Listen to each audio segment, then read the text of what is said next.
Chapter 1. Saitama noticed the portal because it was blocking the sale sign. That alone made it his problem. He stood outside a shabby discount mart in City Z, plastic grocery basket hooked over one arm, staring at the rippling column of violet fire humming where the big red letters "Mega Sale Today" should have been. "Hey," he muttered, frowning.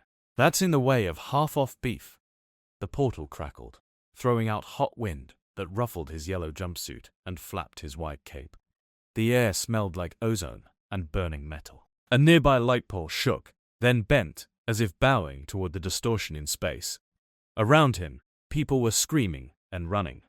A few heroes in mismatched costumes yelled something about a spatial anomaly, evacuation zones, and containment strategies. Saitama scratched his cheek with one finger. Man, every time there's a good sale.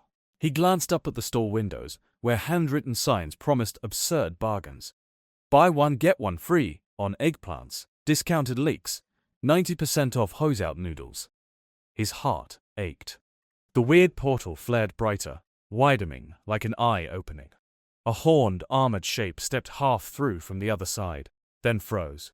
The thing had jagged black armor, a bent spine, and leathery wings. Its eyes glowed a harsh, cruel amber. Saitama blinked. The creature blinked back. They stared at each other. Saitama said. "You're blocking the entrance." The horned monster shrieked in a language that sounded like rocks grinding together and car engines exploding at the same time.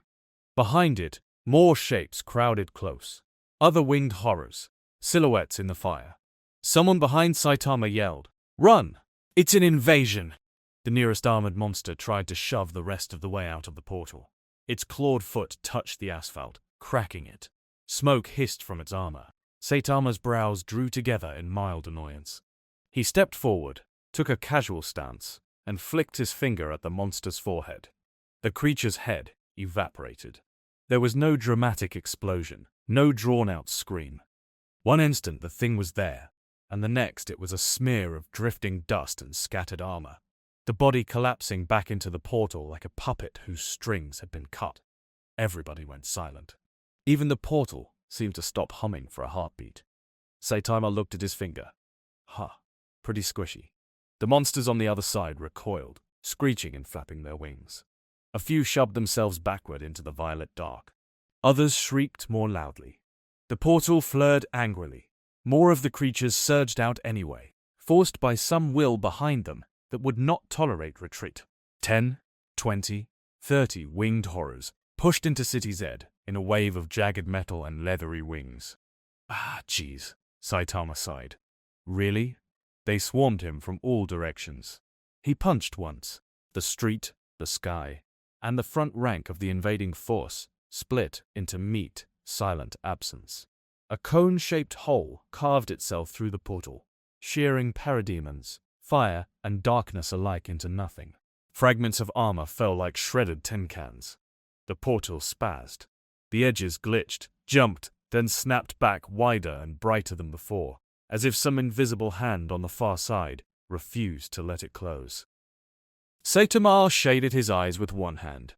He still couldn't see the sale sign. "All right, that's enough," he said. The portal pulsed again, and then it pulled. The world lurched. For a second, Saitama felt something grab him at a level he didn't have words for. Not hands on his body, not air pressure, but something deeper, like gravity and fate, had teamed up to yank on his spine. The city, the store, the handwritten sale marker on discounted beef, all snapped away. The purple fire swallowed him in one bright, annoyed blink. Apokolips had no gentle sunsets, no soft twilight, no hurried office workers hustling home. Apokolips had furnaces. The sky burned like an open wound, choked with ash and smoke. Great cyclopean structures stabbed upward out of a landscape of slag and fire pits.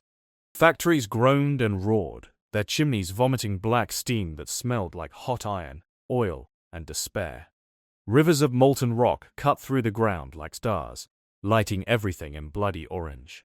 On a jagged plateau overlooking it all, a fortress crouched like a predator at rest. Within that fortress, in a chamber of dark stone and warring machines. Darkseid bent over a glowing console. His face was pale and stretched, eyes half-lidded in the dreamy sadism of a man who would cheerfully disassemble souls to see what made them scream. "We have pierced another reality, Master," he whispered. His voice always sounded like something oily sliding down glass. "The boom tubes resonate with a new set of dimensional coordinates, a virgin universe ripe for instruction." A towering shape stood with its back to him, gazing at a window that was not a window. A hole that revealed the crimson fires of Apokolips and, beyond them, the distant glimmer of stars. Ancient stone flesh caught the furnace light, etched with power and certainty. Hands rested behind his back, relaxed but impossibly heavy, as if his very fingers carried the weight of planets. Darkseid did not turn. "Show me," he said. Darkseid's fingers flew across the controls. The air in front of them shimmered, resolving into the image of a city different from any that belonged to their usual hunting grounds. The buildings were too slender, the vehicles unfamiliar, the signature of its physics slightly off. The portal on that distant street pulsed. Winged soldiers pushed through. Darkseid leaned forward. Then a bald man in a yellow bodysuit and red gloves flicked a finger. The front rank of parademons disintegrated. The connection almost fuzzed out under the violent spike of energy. Darkseid's eyes narrowed. "Run that again," he said. Darkseid obeyed, replaying the last few seconds from several angles, amplifying and enhancing wildly, until the image became a stylized rendering of a man in a suit that would have made most cosmic beings dismiss him as a clown. The man did nothing special. He didn't crack the pavement with his stance. He didn't glow or roar or summon sigils. He simply flicked his finger. Parademons, designed and trained across millennia of conquest, annihilated in silence. "This universe has defenders of note," Darkseid murmured, "but the energy signature is odd. His power output doesn't read properly. There is no internal limit mapping, no fatigue markers. He is either a false positive or something new," Darkseid said. The portal on the far side surged again. On Apokolips, alarms screamed. Darkseid hissed and scrambled at the controls. "My lord, the feedback loop from the other universe is interfering with the boom tube harmonics. It is pulling instead of projecting. It is linked not to a location, but to a mass." In the shifting image, the bald man shouted something that did not translate. The portal inverted itself, and a moment later, he vanished from his own world. The boom tube on Apokolips flared open like a wound, but instead of disgorging parademons onto that distant world, it spat a single, frail-looking human shape onto the slag-strewn plateau outside the fortress. The connection snapped shut. Silence fell in the control chamber. Even the machinery seemed briefly afraid to make noise. Darkseid swallowed. His throat clicked. Darkseid finally turned. "Bring him to me," he said. Saitama hit the ground feet first, skidded a few meters, and stopped at the edge of a magma trench. Hot wind slapped his face. His cape billowed out behind him. The air felt like the inside of an oven someone had forgotten to turn off for a century. He stared. The landscape of Apokolips glared back, all jagged rock and glowing fissures, towers of black metal and stone lit by rivers of fire. Huge shuttle-like craft drifted overhead, dragged along by chains of crackling red energy. In the distance, a colossal factory belched flame, while something screamed inside its depths, a howl that might have been mechanical, might have been organic, or might have been both. Saitama sniffed. "Smells like someone burned the stir-fry," he said. He looked around for the discount mart. It was, tragically, nowhere to be seen. He sighed. Long, and no lines of train, seen, and fire, up. No lines of train, seen, and fire. He wasn't a scientist, but experience had taught him that when the sky turned a color nobody had words for, the air smelled wrong, and the screaming wasn't coming from ordinary humans. He had probably hopped realities. Again, he glanced at the ground. The rock was dark and cracked, radiating heat. Little trickles of molten metal seeped through fissures like blood from a wound. "This I'm not getting half off beef," he muttered. Something clanked behind him. He turned, A dozen of the same winged monsters from before, perched on a rocky outcrop that had not existed a moment ago. They spread their wings in unison, armor rattling. Their glowing eyes narrowed at him. Up close, they looked even uglier. Their armor was black and green, with faintly pulsing red sigils. Their bodies twisted and hunched. They smelled like hot iron and sour breath. "Ah," Saitama said. "You guys again." One of the parademons shrieked. The others echoed the sound, flapping their wings in agitation. They raised their weapons, cruel rifles that spat crackling red energy. Rays of jagged light screamed toward him. Saitama did not move. The beams hit. For a brief second, he disappeared in a storm of red lines. The air around him warped with power. The ground shook, boiled, then cooled, leaving a smoking crater. The parademons waited, muscles tense. Saitama stood in the middle of the blast zone, still looking mildly annoyed. His cape had a small burn mark near the bottom edge. He flicked it with 2 fingers, scowling. "Hey, I just washed this," he said. He blurred forward. From the parademon's perspective, the bold human vanished and reappeared among them. But that assumed they stayed alive long enough for perspective. Saitama moved like boredom incarnate. No wasted motion, no drama. Just quick, efficient taps of his fist. Each punch obliterated one of the creatures entirely. Armor and flesh and weaponry reduced to dust that puffed away on the dry wind. 10 punches, 10 dead. He exhaled. One parademon, slightly smarter or slightly luckier than the rest, flung itself backward off the rocks and took to the smoky air. It shrieked something in a panicked ultra-guttural dialect of Apokoliptian, a language designed to be screamed over battlefields and still carry the exact number of broken bones and message. Saitama couldn't understand the words, but the meaning was clear enough. Unintelligible alien screaming plus frantic fleeing. He watched it go. That one, what is the most powerful? Production. And trash mobs. Then mid-boss. Then final boss. Maybe a tragic side character or 2. Some collateral damage. Bonus points if the final boss had a tragic backstory and a weirdly detailed monologue. His stomach growled loudly. "Hope they're quick about it," he muttered. He started walking. Apokolips was not built for walking. Chains the size of office buildings stretched overhead between towers like bindings around the sky. Great platforms rose and fell on gravitic engines, hurling raw ore into the yawning mouths of factories. Slave pits lined the lower tiers, filled with the distant shapes of broken, half-mechanical figures shuffling under whips of red energy. Everywhere Saitama went, he met more parademons. They attacked. He punched them. They stopped existing. Word traveled faster than slaughter. Soon, the squads sent to eradicate the intruder started to hesitate before engaging. The ones who tried anyway vanished in a blur, and an indifferent, "Oh, sorry, you were in the way."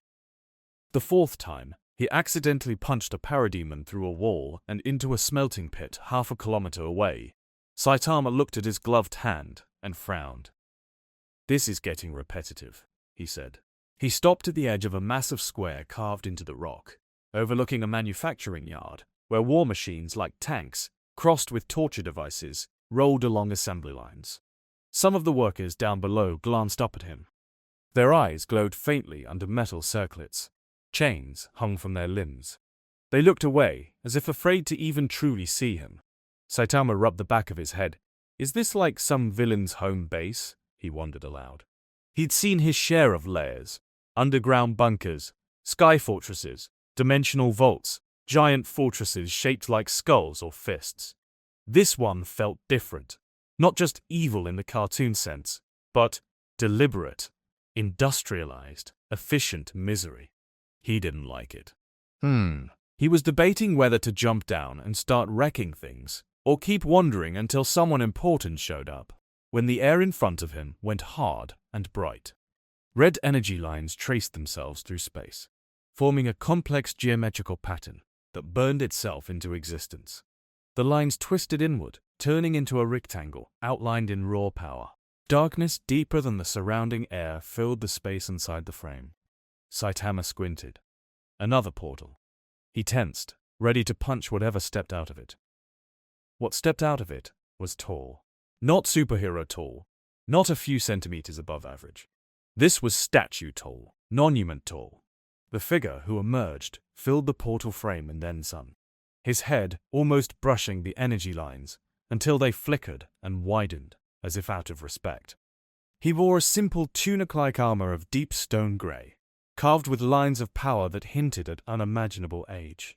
His skin had the same quality, as if he had stepped out of a monolith and remembered how to move. His hands were clasped behind his back. His face was inevitably calm. Heavy brows, harsh lines, a mouth that seemed carved more to deny smiles than ever formed them. His eyes glowed red. Two smaller figures followed him through the portal. One was robed, pale, and hunched, with a face like a terrified lizard who had learned to enjoy pain. The other was a broad-shouldered warrior in ornate armor, carrying a massive blade. Surrounding all of them, parademons swarmed. They formed a ring in the sky, dozens upon dozens, wings beating, weapons ready. The portal blinked out. The tall, stone-skinned man now stood on the platform opposite Saitama. Behind him, Apokolips burned. Saitama stared. The stranger stared back. The silence stretched. "So," Saitama said finally, "are you in charge?" The robed creature next to the stone man recoiled, scandalized. "You stand before Darkseid, ruler of Apokolips, master of the Omega effect, seeker of the anti-life equation," he hissed. "You will kneel." Saitama's brow scrunched. "Darkseid?" he repeated. "That's your name?" "It is the name before which all worlds fall," the robed one said. "Oh," Saitama nodded slowly. "So yeah, evil villain then." The warrior bristled, hand tightening on his sword. "Kerr, you speak to a god." Saitama said. "You don't look like God. He's never showed up though, so maybe I shouldn't judge." Darkseid did not move. The silence changed flavor. The parademons shifted, wings rustling. The furnaces roared. Somewhere in the distance, a war machine screamed to life. Saitama tilted his head. The stone man's gaze had weight. It pressed at him, not physically, but in a way that tugged at his mind. An implication that this being was important, central, inevitable, a fixed point around which events should revolve. Saitama felt it. Then it slid often, like water off plastic. He scratched his ear. "So anyway," he said, "your guys attacked my world while I was trying to buy beef. Now I'm here. You got a way to send me back, or do I have to punch my way through your whole flaming rock city first?" The robed man sputtered, words failing him for the first time in centuries. Darkseid's eyes narrowed by a fraction of a millimeter. "You are far from where you belong," he said. His voice was deep enough to make the platform hum in sympathy. "Yet you treat my world as an inconvenience. You stand amidst my armies and speak as though I am a clerk you might harass about an improperly marked sale." Saitama brightened. "Yeah, sale. Exactly. You get it." Darkseid's head tilted slightly. "In your world," Darkseid said slowly, "you are powerful." Saitama shrugged. "I guess," he said. "Things tend to explode when I hit them." "You annihilated a legion of my parademons with the casual contempt of a man swatting flies," Darkseid said. "You were unfazed by their weapons. You stand under the gravity of Apokolips and do not bend." His eyes burned brighter, "And yet, I do not know you. I have measured universes and broken gods, and you are not among those I have catalogued." He stepped forward, the ground cracking faintly under his weight. "So, you are either a statistical irrelevance that my scouts missed, or an anomaly." Saitama's cape fluttered in the heat. "Aha," he said. "And which one annoys you more?" The robed man choked. Darkseid smiled.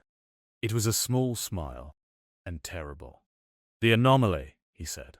"Always." He lifted one hand. The red glow in his eyes sharpened, focusing into twin lances of pure Omega energy. They crackled, hotter than the furnaces below, older than the stars overhead. They carried, encoded within them, the will of Darkseid, the absolute fact that what they struck should cease to be. Parademons cheered, savage cries rising in anticipation. Darkseid watched with hungry fascination. The warrior grinned, eager to see some upstart insect reduced to ash. Saitama stared at the glowing eyes. He had faced energy attacks before. Beams that cut mountains. Explosions that vaporized cities. Laser cannons, plasma lances, condensed starfire, psychic bolts, telekinetic blasts. They always ended the same way. Last chance. He said, "Can you send me home or not?" Darkseid's smile faded. "I will send what remains of you across eternity," he said. The Omega beams fired. They did not travel in straight lines. They did not obey ordinary geometry. They curved and twisted through the air like angry red serpents, carving impossible angles in space, leaving behind a screaming wake of displaced reality. They locked onto Saitama. They struck. For an outside observer, it was over in less than a heartbeat. The beams hit the center of Saitama's chest, detonated outward, and consumed him in a bloom of raw, destructive power. The platform cracked. The air filled with a howling vortex of annihilation. Parademons shrieked in triumph. Darkseid moaned in delight. The warrior grunted, impressed despite himself. Darkseid did not move, watching the roiling cloud of red and black where his target had stood. The cloud thinned. The glow faded. Saitama stood there. His suit was slightly singed at the chest. He looked down at the blackened spot, patted it once, and sighed. "Okay, that was rude," he said. The entire world seemed to freeze. Darkseid's mouth hung open. The warrior's grip slipped on his blade. Where parademons hovered without flapping their wings, held up by sheer shock. Darkseid's expression did not change, but a tiny vertical line appeared between his brows. He lifted his hand again. The Omega beams twisted out, sharper, brighter, angrier. This time, they zigzagged in midair, looping around behind Saitama, above him, below him, converging from all impossible angles in a design that had trapped gods and concepts alike. Saitama stepped sideways. He didn't flash step or teleport. He didn't vibrate through dimensions or phase shift. He simply moved one foot over, as if avoiding a puddle. The beams crashed into the spot where he had been, spiraled around in confusion, and carved a smoking circle into the platform before snapping back toward him. He leaned the other way. They overshot again, traced a complex knot in the air, then tried to correct. Saitama took a tiny hop forward. The beams tangled themselves into a pretzel of raw physics, sparks flying, the fabric of reality complaining audibly. "Man, these things are persistent," Saitama said, watching them chase their own tails. Like a bugged homing missile in a video game. In the end, the Omega beams slammed into each other with a sound like a universe hiccuping. The resulting implosion sucked a cone of air, parademons, and a few unlucky chunks of rock into a brief pocket of nothingness. When the echo faded, Saitama stood on the slightly smaller platform, hairless head gleaming. He glanced at Darkseid. That all you got?" he asked. For the first time in countless aeons, something like curiosity flickered in Darkseid's red eyes. "Intrigued. You interest me," Darkseid said softly. "You defy the Omega effect, as though it is an inconvenience. You have no respect for the order of power. You are an error I must correct." He stepped forward again. The platform did not dare crumble under him this time. "You will kneel," Darkseid said, "or you will be remade to serve my purpose." Saitama tilted his head. His heart did not race. His palms did not sweat. His muscles did not tense in fear or excitement. He felt what he always felt in moments like this, a small, familiar, nagging disappointment under the surface. But there was something else, too. Something in the weight of this stone-skinned tyrant's presence, the scale of the fire and machines around him, the numberless armies in the sky, the sheer unapologetic vastness of the cruelty. Saitama exhaled. "Well," he said, "I guess if beating you up gets me a ride home, we can try that first." Darkseid straightened. "Then come, Anomaly," he said. "Test yourself against Darkseid." Saitama looked down at his gloved fist. For once, he did not think about discount beef. He thought about an entire world built like a machine for breaking people. About armies that invaded other universes just because they could. About the people he'd glimpsed in the slave pits, their eyes dulled by pain. He closed his hands slowly. "Okay," he said. "But if you break my cape, I'll be pissed." He stepped forward. Behind him, Apokolips burned. Ahead of him, the god of tyranny smiled. The first shockwave of their meeting cracked the stone platform and sent parademons tumbling like leaves in a storm. While far away, in a universe that had not yet realized it was missing a hero, a new ripple of cosmic disturbance brushed against the senses of beings who watched the multiverse. On a distant world called Earth in a different universe, a man in a blue suit and red cape looked up from a simple rescue, frowning at the sky. Something was happening on Apokolips. Something new.